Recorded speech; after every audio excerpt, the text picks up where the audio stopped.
Hey everybody, welcome to the Confidence Nugget, where we get real about confidence. My name is Christen, and I'm so excited because I am sitting here with 2020 Olympian Ashley Twichell. What's your married name? Ashley Wall. There it is. So you did hear me right. I did say 2020 Olympian.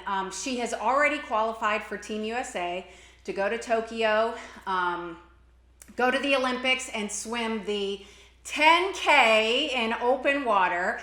She and Haley Anderson were actually the first two U.S. athletes to make the team, so how cool is that?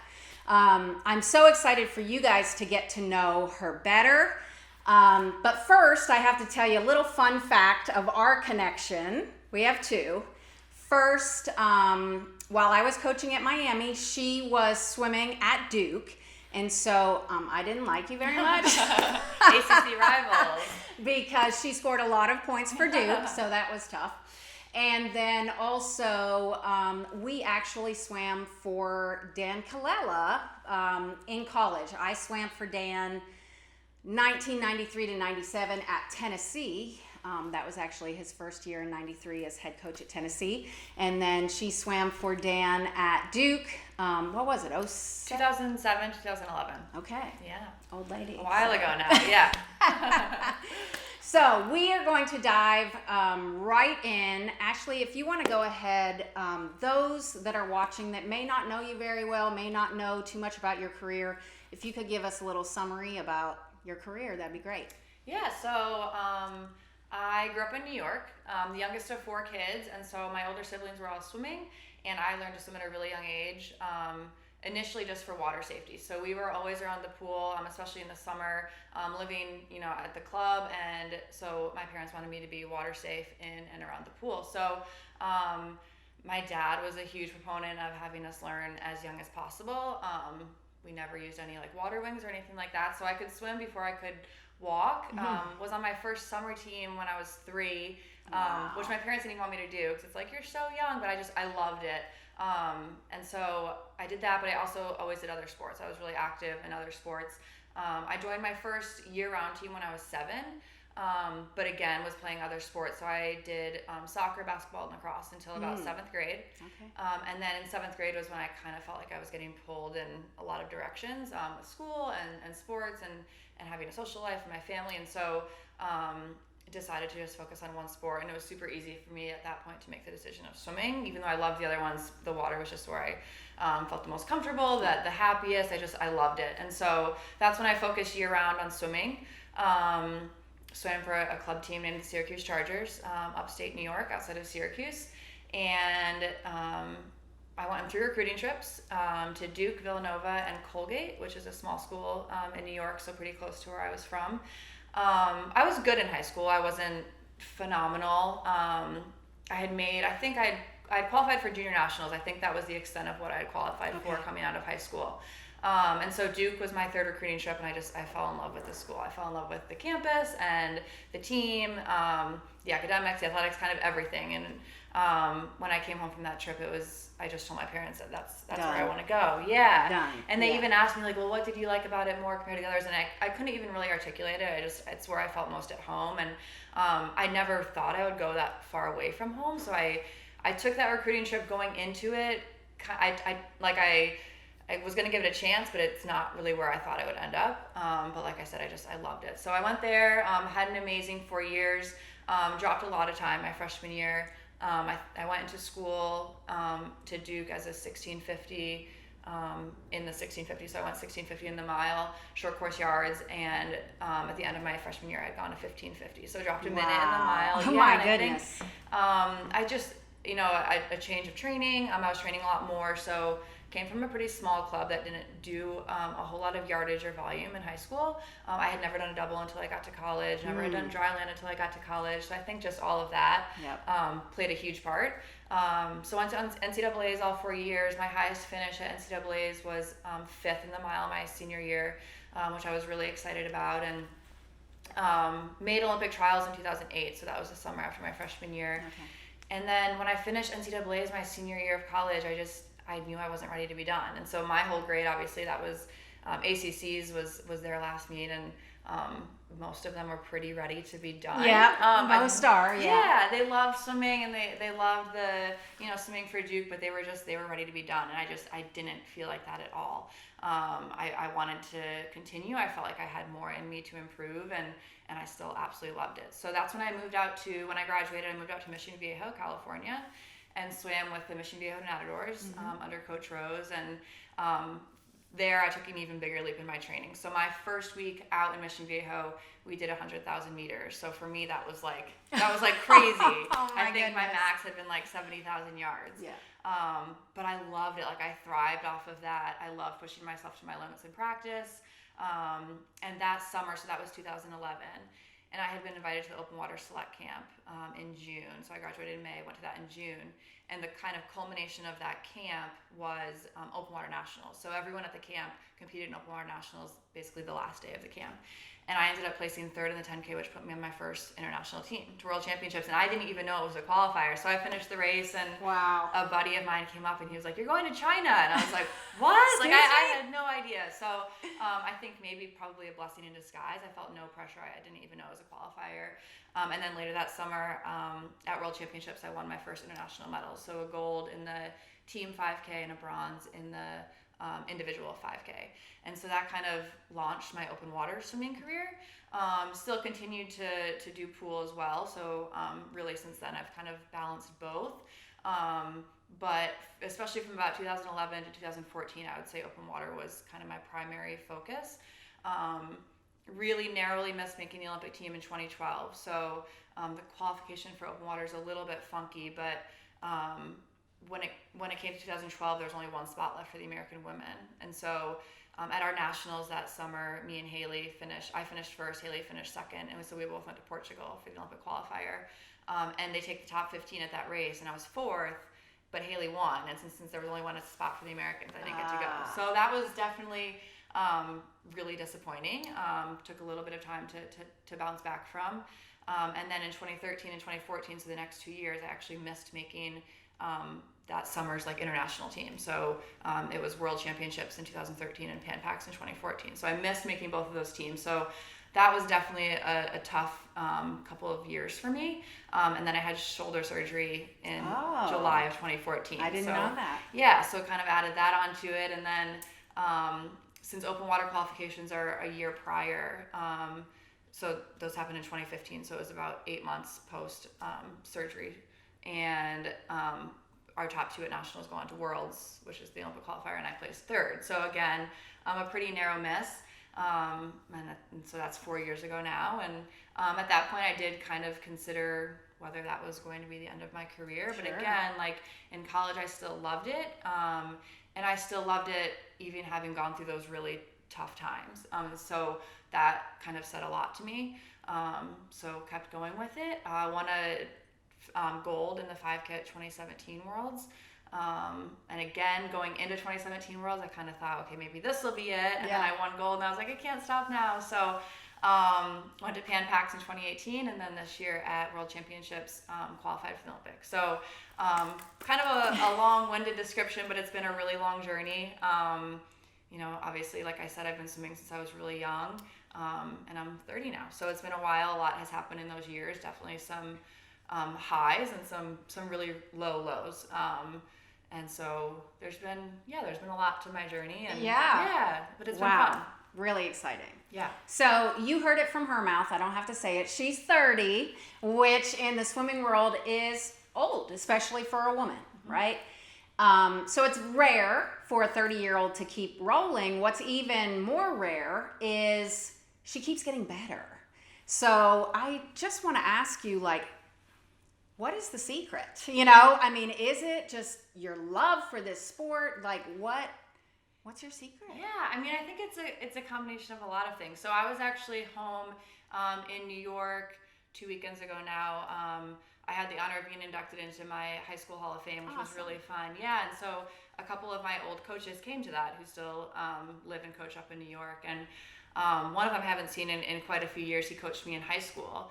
And he said to me, he was like, "You're still getting better. That's not supposed to happen." Yeah, and right? I was like, I guess not. But also at the same time, I think, swimmers not necessarily are swimming to the point that I am, but a lot of other endurance sports they are. So a lot of triathletes, marathoners, cyclists, Sure. they do even peak into their mid 30s. And so when I do feel like, oh my gosh, I'm getting so old, like can I keep getting faster, I kind of look to them for inspiration and for I guess like proof or validation that it's not only possible, but it's pretty common in those sports. And so but yeah, like you said, and you touched on, definitely my love for the sport, I think, plays a huge role in it. I love training. Of course, there are days where I don't want to go. I always get asked that by little Sure. kids. Like, but yeah, of course, there are days I don't want to go there. Mornings I wake up where I wish I could just roll over and go back to sleep. Sure. There are practices I wish I could hop out of the water and just walk away from the pool deck during. But overall, I love training and I love competing. And I think for me, doing both pool and open water now has helped a lot. It's helped keep me interested and engaged. And so after I finish an open water race, I'm pretty ready to then go to a pool meet and vice versa. So after a pool meet, I'm ready for the kind of like excitement and the difference of open water swimming. And so, doing both of those, I think has helped me a lot. And then just continuing to change up little things in training that keep it exciting and working on different things, whether it's in dry land or something specific in the pool to help me get a little bit faster kind of anywhere I can. Yeah. I think you made a really good point. Kids ask you, do you want to be at practice every day? I run into this all the time because we as women, we're supposed to be perfect, right? And so often when we don't feel motivated, when we don't want to be there, instead of just, man, it's just one of those days, I'm just human, we start beating ourselves up. Like, what's wrong with me that I can't be motivated? What's wrong? And I always share, there's a quote that says something about, when the motivation isn't there, that's when you have to lean on discipline, right? So talk to me, because it's one thing to keep rolling when everything's going smooth, right? And everything's going well and you keep improving. It's easy to love the sport. It's easy to get to practice. What about those years that you were struggling? Yeah. You're having surgery, you're missing out, not by, a lot, but, heartbreaking kind of stuff. How did you keep rolling during those times? Yeah. Looking back on it, I'm definitely proud of myself for continuing because, looking now 6 years removed, it's like, wow, that was really tough. I was missing out on teams and in a lot of pain with my shoulder, not even just in training. The whole reason I got surgery really, obviously for swimming purposes, but I couldn't sleep at night. I was just in so much pain. And so it's like, looking back on it, it's like, wow, I did push through some pretty difficult stuff. And then to add on to that, I was, 24, 25, which now seems really young, but then seemed kind of old, and especially for someone who wasn't necessarily about to make an Olympic team. It's kind of like, why was I still swimming? And it's easy, I think, to let that self-doubt creep in, and especially after missing an Olympic team and going through that disappointment, I think I had a little bit of that fear inside of me and in the back of my head of, what if that happens again? Do I really want to have to go through that again? And of course the upside would hopefully be that I make the Olympic team, but what if I miss? And so I struggled with a lot of that going into nationals and worlds this year too. It's like, oh my gosh, I first missed 7 years ago, and what if I miss again? And this whole journey has been for nothing, which of course, looking back on it, it's like, of course it wouldn't have been for nothing. But I think when you let those thoughts roll around in your head and you internalize it, it can, to me, it felt like that. I'm going to miss an Olympic team and then all of this will be for nothing. And so for me, it's been really helpful to talk to people about it and let, whether, typically it's my parents, my siblings, or my husband. My coaches have been great too, but talking to them about how I'm feeling, and a lot of times, being open about it and vulnerable about it can help, and talking kind of through it can help me realize that a lot of what I'm thinking isn't necessarily rational. It's just me internalizing self-doubts and fear and letting that kind of take hold. And so when I do talk about it and open about it, it allows me to kind of gain a new perspective on it. And so at the end of the day, when I, in 2013, 2014, I would say those were probably the toughest years of my swimming career. Just talking about it and being open about it really helped me see the new perspective or a different perspective of why I was doing it, which was because I absolutely loved it. And at the end of the day, that's really all that mattered. And what other people thought, or whether other people thought I should hang up the suit and that should be that didn't matter. So it was just that I loved it and that I had a reason for doing it. That's at the end of the day all that really mattered. Yeah. Well, it's funny that she's bringing up the what ifs because, I'm obviously so passionate about that. Every interview I do, I'm going to make sure that we do talk about these fears. I always say, as a woman, whenever a what if enters our mind, we never go best case scenario, right? We never think, what if this is the greatest moment of my life? We go, totally worst case scenario. And I will say that one of the number one, when I ask a lot of my clients, which are, very elite, what are your what ifs? Probably the most popular one I hear is, what if all my hard work doesn't pay off? What if this is all for nothing? Because when you get to this point, you're giving everything, right? You're sacrificing, you're giving everything. What if it doesn't pay off? I mean, that is such a scary thought. Yep. Talk to me more about the what ifs, because I know that's not the only one. And when we go with the what ifs, when we go into fear, a lot of it is just unknown, right? And we were talking earlier, and in the sport of swimming, like in the pool, there are unknowns. Like, what time am I going to go? I don't know what time I'm going to go. That's scary. I don't know what place I'm going to get. I don't know how fast the people around me are going to go. Certainly there are unknowns that bring fear. But open water, oh my goodness, you have no idea what's coming. Like, the unknowns are absolutely overwhelming. It's not just what if all my hard work doesn't pay off? There's got to be way more. So talk to me a little bit about that. Yeah, absolutely. So one of the things I love about open water, but also that makes it so difficult and sometimes has me kind of craving the pool again, is, like you just touched on, all the unknowns. So that can be anything from water temperature to currents to tides to whether you're in salt water or fresh water. So there's so many different factors that play into open water. And then add on to that the variables of everyone who's in the race, and you have no idea the different strategies people are going to use. And so it's not really or it's not at all about the time. And so I couldn't even tell you what our time was at World Championships this past summer. It's really just based on placing, and because every race is so different, whether it's a little bit longer than a 10K, a little bit shorter, whether it's a saltwater race, freshwater, the times are going to vary so much. So, and it depends on whether someone wants to push the pace, whether someone doesn't want to push the pace. So there are a ton of unknowns, and that can definitely be scary.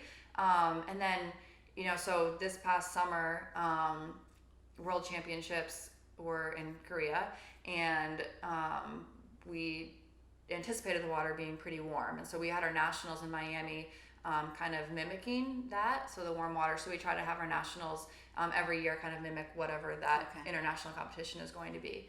And so Miami was obviously warm water. I think it was like 83, so a little bit warmer than a pool. Air's really warm, salt water. And then we get to Korea, and it was a lot colder than we had thought. So so we got to the venue, I think 3 or 4 days before I was going to race the 10K, which was the Olympic qualifier.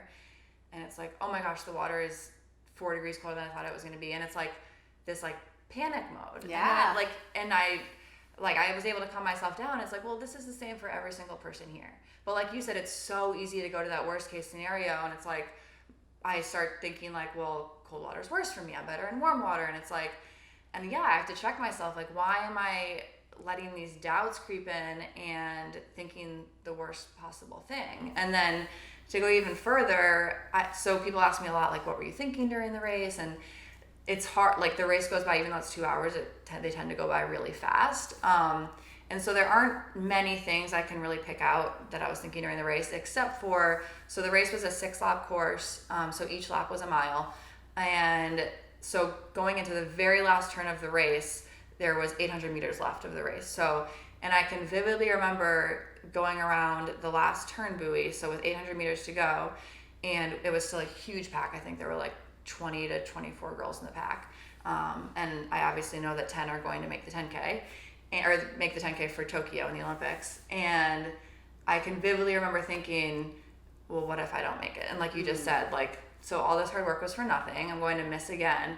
And I had to, luckily I was able to, I think, you know, with a lot of work that I've done over the years in mental training and mental toughness, able to acknowledge that I had that thought and quickly change it into something else. And so I told myself that no matter what, I mean, there was a chance I wasn't going to make it. There were 24 girls. It was chaotic, and 10 were going to make it.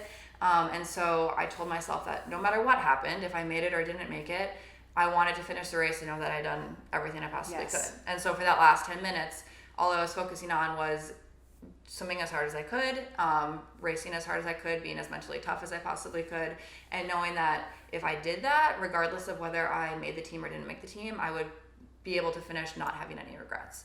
And that to me is something that I feel like has helped me a lot in my career. Knowing that, you know, whether I make or miss a team isn't going to be the end all be all, but knowing that I've worked as hard as I possibly could and giving it everything I can, that's still something to be really proud of.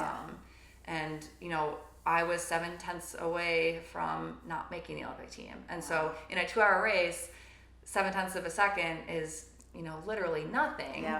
And it, you know, kind of determined whether I was going to be an Olympian for the rest of my life or not going to be an Olympian for the rest of my life. And obviously that is a lot of pressure, and what was kind of going through my mind like that last 800 meters. And I think just kind of with as I've gotten older and matured a little bit, I was able to kind of switch that thinking. Whereas if I had been in that same position 6-8 years ago, I don't know that I would have.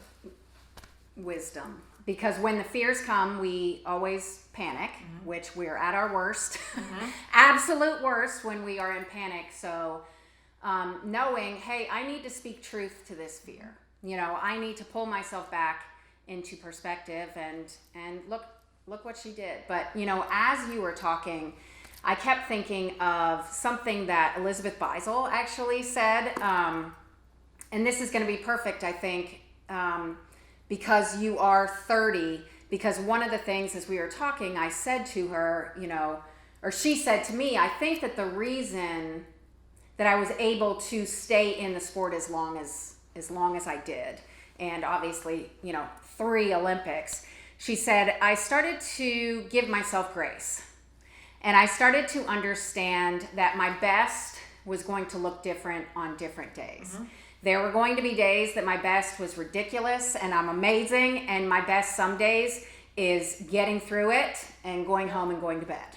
You know what I mean? But giving yourself that grace. So I think that reminds me, I mean, sounds like something maybe you did in that moment, like, you know what, as long as I give 100% and give my best, I can walk away proud. Yeah, absolutely. And I was, you know, I was going to have the label of Olympian or not, but that doesn't define me. I'm still the same person now that I was before I made the Olympics. And when I was home a couple weekends ago, and my aunt was in town, and she asked me, like, do you feel different? And it's like, I mean, in some ways, I'm obviously so proud of what I've accomplished, but I think I would be just as proud if I hadn't made it, because I did give it my all. And giving it your all when you know that I don't want to say failure, because I don't necessarily think it would have been a failure, but not necessarily hitting the goal that I have now dreamed about for 8 years, that's really scary. And I think it's really hard to do. And I think, you know, I think I'm guilty of it in my younger years, in my earlier years of my swimming career, of kind of safeguarding yourself and not giving it your all, so that if you don't reach that goal, it's not as devastating. Self-sabotage. Yeah. I hear about it all the time. But I think for me, and I think really for anyone, that the regret you'll likely feel Yes. is way worse than Absolutely. any disappointment you may feel. I mean, that right there is worth watching this because it's so important. You run into that all the time. Like, I don't want to be disappointed, so I might as well go ahead and just pull back. Yeah. Which I think every time you'll walk away disappointed, you know. Yep. And I also wanted to say, as you're talking, it's not like you wouldn't have been disappointed had you not made Right. it. Oh, but yeah. You know, but you can walk away proud. Right. And that's huge. Absolutely. Yep. So, huge. Yeah. So, yes, she's going to Tokyo in 2020 for the 10K. Am I? 10K. 10K, yeah. 10K, yep. And, but she's also going to Olympic trials. Let's talk about that. Yes. What are you swimming? Or are you allowed to say? Well, I actually I don't know yet myself. Okay. So definitely a mile. I'm pretty sure the 1500 is the first event of trials. So I think, once it gets closer, kind of sit down with my coaches and figure out the exact plan in terms of what I'll be racing. Definitely the 1500, most likely the 800, possibly the 400. But this will be my fourth Olympic trials in the pool, and it's such a fun meet. And so my first Olympic trials was in 2008. I did not do well at all, but I was so happy to be there, and it was such a cool experience for me to watch people making an Olympic team. And honestly, at that point of my career, that really wasn't on my radar, making an Olympics. And I think a lot of athletes say that that's what they've dreamed of since they were little, which I think is awesome, but I don't really think that was the case for me. It was always just fun for me. I did it because I loved it, and like I said, I never made like a junior national team, and so I never felt like my next goal was to make the Olympics. It was just I progressed throughout my entire career, but really it wasn't until I missed making it so closely in 2012. That's when I got that fire inside of me to be an Olympian and make an Olympic team. But yeah, going back to Olympic trials, I'm really excited just to be there and be a part of it and watch. I always that first night get chills just watching people making their dreams come true. And so I'm really excited to be there, and obviously I would love to make the Olympic team in the pool as well and swim a pool event at the Olympics. And I'm really excited for it, and I love competing both pool and open water. So it was really fun doing that this past year at World Championships. So looking forward to it. Yay! Yeah. Well, I'm really excited to watch that Thank as you. well. But Thanks. going to Olympic trials, I mean, everyone that I've ever spoken to that's been there, whether it be you're there to just compete and you have really no shot, to the people that there's a lot of pressure because you have to get top two. So the pressure is, I mean, some said trials is scarier than the actual Olympics. Are you feeling maybe a little less pressure because you're already on the Olympic team, or are you still feeling? I think now I am. I'll get back to you like when I'm walking into into the pool when it's actually June. But yeah, I think there's definitely some pressure off of my back, having already made the Olympic team. I'm so excited for Tokyo next summer, and I think hopefully I'll be able to just relax and have fun there and compete. Whereas this past summer at World Championships, it was definitely stressful and pressure filled, knowing that it was the Olympic qualifier and most likely my last shot at making an Olympic team, in open water at least. And so I hope the pressure stays off. I'm excited to just get in there and compete and do some pool swimming. So throughout this year I'll do both pool and open water competitions, but like I said, this will be my likely last year swimming unless something changes. So really just trying to soak it all in. Yes. I still love it, so it's sad to think about, but trying not to think about that right now and just enjoying every day, the training, the competing. I absolutely love it. So so looking forward to it. That's awesome. That would Maya Dorado, when I was talking to her at Lead, well, I wasn't talking to her, she was talking on stage, but she said that last year when she knew she was done after the Olympics, it was just so joyful because she just soaked it all in. Yeah. Well, and my husband said to me recently, like, you just seem so much more like relaxed and like like I'm just enjoying it. Yes. And I think a huge part of that is having already qualified for the Olympics. I can really just relax and enjoy the training and just soak it all in. Yeah, that's awesome. Yeah. So she mentioned her husband. I don't know if you follow her on Instagram, when she was at Worlds, I think it was on your Instagram story. Maybe you were sharing some things, but her family, they were videoing her family watching her swim and then watched her finish and realized that she made the Olympic team. And I'm getting chills because I remember watching it and tearing up because the joy from them, they were just jumping up and down and they were so happy for you and just, so proud because they know all the hard work that you put in. Kind of talk to me because making it this long in any sport really, it takes support. Talk to me about your support. I have an absolutely amazing support system. So really since before I can remember, my parents have been so supportive of really whatever I wanted to pursue. So like I said, when I was making the decision to focus on one sport, they definitely knew I was strongest in swimming, but they wanted me to do whatever I was happiest in.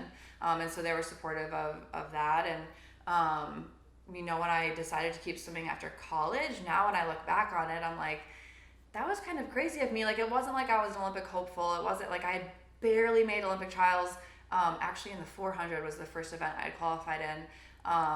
And so, it wasn't like I was about to make the Olympics, and that's why I kept swimming. I kept swimming because I loved it, which it's getting a little more common now for people to keep going after college, but 10 years ago, it really wasn't super common unless you were, a likely or had a shot at making an Olympic team. And so, looking back on it, I'm like, that was kind of crazy of me, but my parents never, even close to voice that. They were so supportive of me, from that standpoint, also really supportive of me, financially, because it's not like I was getting, any sponsorship money or a stipend from USA Swimming. I wasn't at that level yet. And so, they were totally on board with me, just, pursuing my dreams and moving out to California, which was definitely a big, leap of faith. And, Coach Rose out there also, had a lot of trust and faith in me. And, I'm really grateful for that too, because they were a phenomenal program with a lot of Olympic hopefuls, and I kind of, walked into it not quite being at that level yet. And so the support from him and from that team as a whole was huge. And then, like you mentioned, my siblings have been awesome. So they've been my biggest supporters since day one. I have 3 older siblings, so 2 older brothers and an older sister. And so my parents were in Korea with me at World Championships, and my husband was there as well. So they were there watching the race, but my siblings were all here. And so they all went to my parents' place down on the coast, a few hours from here, and they all watched together. And I know my brothers didn't sit down the whole time. Like, they were probably, actually my whole family was more nervous than I was, because at least I can kind of control what I can control, but they they have no control over anything. So one of my brother's girlfriends got that video, which was really cool to see. How excited they were for me. Obviously, my nieces were there too. So, part of I think, honestly, one of the coolest things and most rewarding things for me about making the Olympic team is being able to experience it with them and have them hopefully all be in Tokyo with me next summer. But yeah, they've been my biggest supporters, and even in those tougher years where I wasn't making teams and things like that, they've been kind of what helped me through that big time, and still pushed me to keep going. And even obviously it's so fun to celebrate with your support system when the good things are happening and the highs are happening, but even more so for me when I was at my lowest points, having them to help me get through that. And so you said during those low points you talked it out. Mm-hmm. Are they the people that you talk to mostly? Absolutely. Yeah. And just, all of them, come from different perspectives on it too, which I think can be really helpful, hearing, different opinions on it, and just talking to different people about it. My dad's a therapist, and so well, that's helpful. Yeah. And so that for me also has just always been really normalized, which I think Yes. it was awesome, and it took me a little bit to realize that it wasn't like that for everyone. Yeah. And so for me, it's just like, I mean, I think every single person in this world could probably benefit from talking to someone Yes. or a therapist, Yes. whoever, a counselor, Yes. anyone. And so for me, it's always been really, really normalized, which I'm really grateful for. Yeah. And I hope to, help push the word forward a little bit, that it can be helpful for absolutely anyone. Yes. Regardless of what you're going through, or, even when times are good, I think it can be really helpful. I mean, being vulnerable is scary. Mm-hmm. So to grow up in a home where it's normal, Mm-hmm. oh my gosh, what a blessing. Yeah. I feel definitely really grateful for that. Yeah, that's so cool. Yeah. So here we are, done with college. You're 22. Really, not even thinking Olympic team, but you just love the sport. Mm-hmm. So you take a risk, which nobody else does. Mm-hmm. And look what happens. So I guess the moral of the story is, if you feel there's more, find the courage and get after it. Yeah. Because look what can happen. Mm-hmm.